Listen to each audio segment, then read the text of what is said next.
first time I saw it, I was trying to sell a dead woman's clothes. It was all legal, of course. Her storage unit was full of them. She had died in a nursing home with no next of kin, and that meant nobody was paying her bill. Rather than let her abandoned wardrobe hang around for free, it was standard practice in self-storage to wait until her balance was 36 days past due before sending it to auction. When it came time to auction off a unit, there was a straightforward list to follow. Cut the lock. Open the unit. Take photos of the contents. Write down what we see. Close the unit.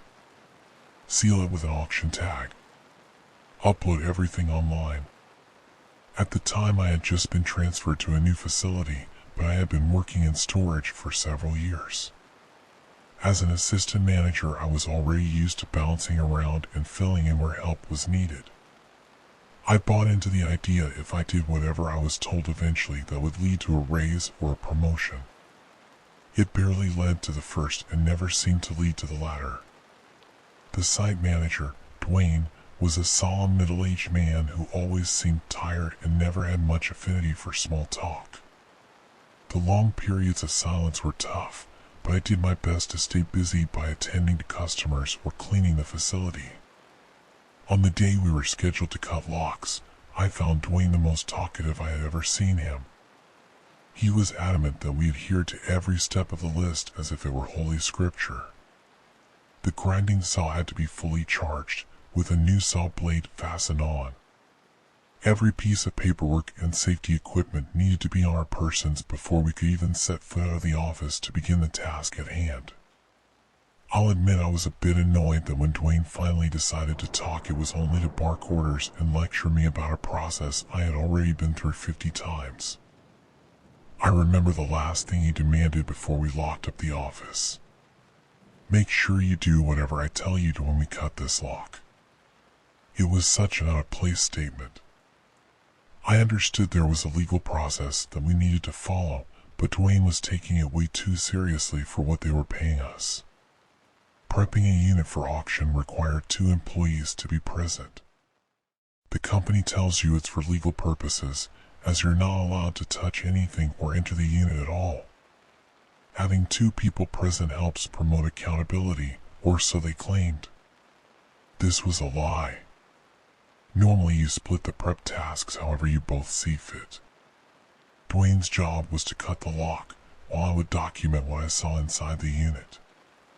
Mrs. Abernathy, our dearly deceased tenant, had moved in only 6 months prior. I remembered showing her the unit, while she explained to me that all she had were clothes that she couldn't bear to get rid of. This wasn't rare. In fact, it was common for people to store things they'd never use again and pay several times their worth for the pleasure of doing so. I had already written down clothes as Dwayne cut the lock. Orange sparks lit up the long, unremarkable hall of identical units as the saw cut through the steel padlock. I still recall the metallic thump the severed lock made as it smacked into the concrete floor. Dwayne pulled open the metal roll-up door, and there it was. It stood at least 7 feet tall. I almost mistook it for a piece of art at first. It was made of what appeared to be thin strips of the same sheet metal used to make the door Dwayne had opened. The strips were layered and twisted into long coils that formed rough equivalents of a torso and limbs, giving it a simulated humanoid shape. There were small gaps in the sheet metal where the metal bent and wrapped, each stuffed with torn clothes, children's toys, and what can only be described as chunks of viscera. Its head was no more than a slightly thicker coil of metal, but I saw what I prayed was dull hair pouring out over several strips. Inside a nearby gap, a small eye stared at us, but I could not tell if it belonged to a doll's head or something worse. "Don't move," shouted Dwayne. I obeyed. My confusion was quickly replaced with terror as I realized whatever we were staring at was alive. I could see the slight sway in its stance, and I could hear the light clatter of metal as its entwined pieces loosely collided. "What the fuck is that?" I asked, my instincts telling me to disobey Dwayne's command. I wanted to run. I wanted to get away. "Do not move," Dwayne repeated. The creature did not seem to react to either of our voices. Dwayne spoke with an authority that told me I needed to listen. I stood still for what seemed like ages, though I doubt it was more than a few moments before what came next. The creature began to shake. It was little more than a tremble at first. The metallic sound of the metal strips clattering grew with intensity. Soon the entirety of the creature was shaking with such force I thought it might uncoil completely. The narrow halls made of concrete and metal bounced a horrible sound in an echoing loop. It was then Dwayne leapt, grabbing the handle of the door and slamming it down to the floor, separating us from the creature with only the thin layer of sheet metal. The sound stopped almost immediately. When Dwayne finally convinced me the threat had passed, I had far more questions than he had answers. The previous owner of the facility had been with him the first time Dwayne had seen it, which was over 6 years ago. Having sold the facility to my company, the outgoing owner felt he had to prepare the new incoming manager. Prepare might be overstating it, as Dwayne had learned the rules but never the reasons why. He finally shared them with me, convinced that I would never have believed him had he tried to warn me ahead of time. The rules. Always use 2 people when prepping units for auction. No exceptions. Once the lock is cut, open the door all the way. Do not attempt to peek under while the door is partially open. If it is inside the unit, do not move. This includes turning your head or averting your gaze. Wait until the creature begins to shake violently. Do not attempt to move before then. Move only to shut the door immediately. You can return in 1 hour to finish documenting the contents of the unit. My initial reaction was just to leave and never return, even if Dwayne insisted we were perfectly safe if we just followed the rules. They had worked for him for the last 6 years, without fail. I would have laughed in his face if I hadn't been so terrified. I told him in a profanity-filled rant that I was in no way being paid enough to go anywhere near that thing again. I was halfway out the door when he told me that corporate knew about the creature, and if I stayed they would double my pay. You would think my life would have been worth more to me than that, but anyone living paycheck to paycheck can tell you it's not always that simple. That was 3 years ago. The following 2 years continued much as they had prior to my learning the truth. I was terrified of lock cutting day, but over time my new paycheck somewhat softened the dread. The creature appeared as often as it did not, and, like Dwayne had said, following the rules always saw us safely through the process. Eventually, the repetitive nature of our work led me to regard the creature like I would any other dangerous power tool. I was wary of it, but no longer worried that my safety was outside of my control. It was last year that I learned Dwayne was going through a divorce. I didn't even realize he was married, but in a rare moment of transparency he admitted he had stopped wearing the ring long before the separation was finalized. I didn't even know how to respond to these revelations. We had spoken so little to one another while working together that he might as well have been a stranger.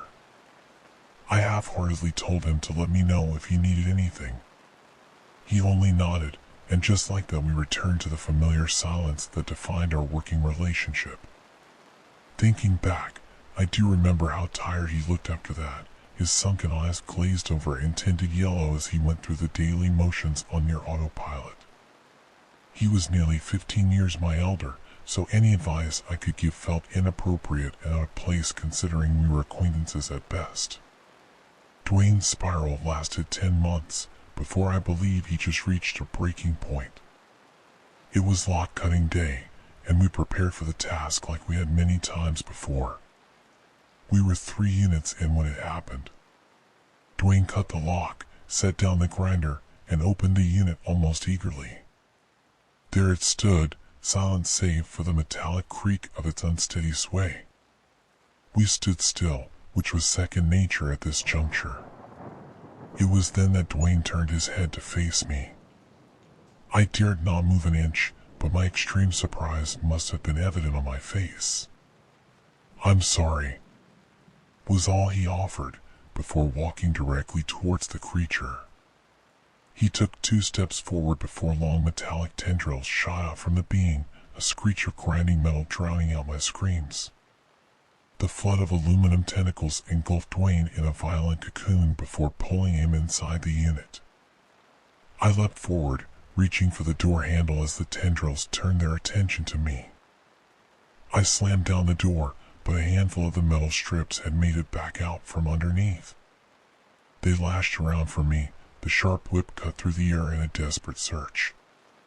A single strip caught me just as I bolted the unit shut, slicing into my arm with the jagged edge of torn metal. I cried out in pain, jumping back before falling just out of reach. I held my bloody arm, waiting for the tsunami of metal limbs to slide out from beneath the door to deliver me the same fate they had Dwayne. Yet nothing ever emerged from that unit. I don't know what drove Dwayne to such an end. I try to focus on not being bitter about the fact that he almost took me with him. Naturally, the position of facility manager along with another raise was offered my way soon after the incident. I now have my own assistant, and we carry a similar silent understanding of what waits inside of these units. I never found a trace of Dwayne, not even when it came time to return to the very same unit and finish the auction process. I don't know what summoned this creature. Perhaps something happens when you fill a building full of memories. You're not just storing toys, clothes, or furniture, but also the emotions chaining these items to their owners. Whether it's the nostalgia for better days, the loss of what they once had, or just the fear moving forward, these emotions are stacked floor to ceiling, marinating in a dangerous attachment to the past.